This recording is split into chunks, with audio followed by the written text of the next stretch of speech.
সূর্যি মামুকে ছাড়া সারাটা দিন কি করে কাটালাম, আজ বাড়িতে কারা কারা আসলো, আর কি কি পার্সেল আসলো, জোম্যাটো থেকে কি কি খাবার অর্ডার করলাম, সারাদিন কি কি খেলাম, সেই সবটাই শেয়ার করব এই ব্লগে। তো ব্লগটা শেষ পর্যন্ত দেখতে থাকো। হে হাই এভরিওয়ান, গুড মর্নিং। আচ্ছা না মানে তোমরা একবার বাইরের অবস্থাটা দেখো, কি বলবে এখন বেলা 10টা বাজে। এমনিতেই বাইরের এরকম ভয়ঙ্কর অবস্থা, তার মধ্যে এই মালটা সকাল সকাল আমাকে ডিস্টার্ব করা শুরু করেছে। ও তেরি, সকাল সকাল ড্রাই ফ্রুট? ও তুই তো আবার একটা বড় প্যাকেটও কিনে এনেছিস, দেখবো তোর এই নাটক ঠিক কতদিন চলে। দেখো দেখো, আজ আবার আমাদের বাড়িতে কন কন আয়া হে, ইয়ে হে মেরা বেহানা। হোয়াট, বেহানা কি ভাই? মানে মানে আমি এটাই বলতে চাইছিলাম, আজ আমাদের বাড়িতে এসেছে আমার মাসি আর আমার ছোট্ট বুনু। আচ্ছা মানে বাইরের যা খতরনাক অবস্থা, আজ আমি স্নান করব না বাবা, যাই হয়ে যা।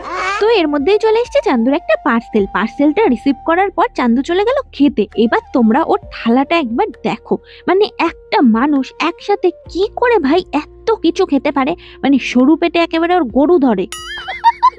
কে জানি বলেছিল আজকে স্নান করবে না, মায়ের থাবা খাওয়ার ভয়তে স্নান করে চলে এসছে। আর আজকের কমেন্টে আমাকে রেশমার নামটা নিতে বলেছে। তো হাই রেশমা, কাল বইমেলা থেকে অনেক রকম পিঠে কিনে এনেছিলাম, তার মধ্যে ছিল এটা। এই পিঠের নাম জানো? তোমরা জানলে আমাকে কমেন্টে বলো তো। আচ্ছা তারপর বিকেলবেলা পুরো ব্লগটা দেখতে চাইলে চন্দ্রা রয় ফেসবুক প্রোফাইলে গিয়ে দেখতে পারো।